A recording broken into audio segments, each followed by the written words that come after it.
The iron gate creaked open. Evelyn stepped into the overgrown garden. Moonlight filtered through the twisted branches above. Shadows danced around her feet. It was colder here. A damp chill clung to the air. "You came." James's voice was barely a whisper. He stood near a gnarled oak tree. His flashlight flickered, casting an unsteady beam of light. "I wasn't sure you would." "You knew I would." Evelyn moved closer. The scent of damp earth and decaying leaves filled her nostrils. It was a smell she remembered from childhood, not a pleasant one. "This way." James led her deeper into the garden. Thorny vines snagged at her clothes. She swatted them away, her heart pounding in her chest. This place held secrets. She could feel it in her bones. They reached a clearing. The air hung heavy here. Evelyn shivered, pulling her shawl tighter around her shoulders. There was a presence here. Something unseen watched them from the shadows. "The swing used to be here." Her voice was barely audible. She could almost hear the echo of laughter, children's laughter, but it was tainted with something darker, fear. "What?" James swung the flashlight beam towards her. His eyes were wide with a mixture of curiosity and apprehension. "Nothing," Evelyn said quickly.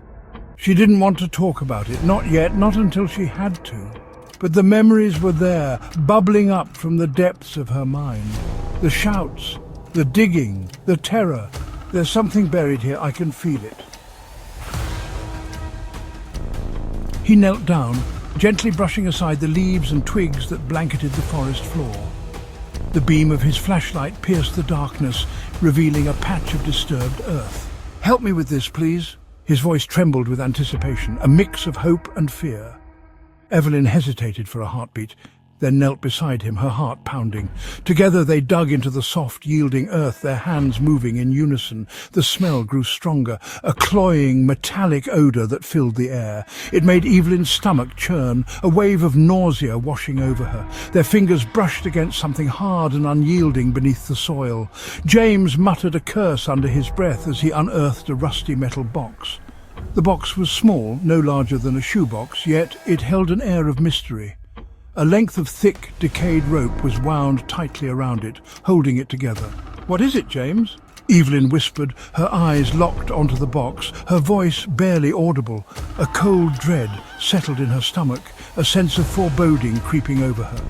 James didn't respond. He fumbled with the rope, his fingers trembling, until he finally pried the box open.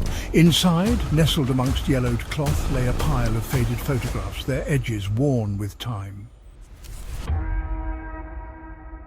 James picked up one of the photographs, his breath hitched. "Evelyn, who are these people?" The photograph showed a group of people, their faces contorted in expressions of fear and agony. They were bound, their hands tied behind their backs, and they were hanging from the branches of the old oak tree. Evelyn's breath caught in her throat.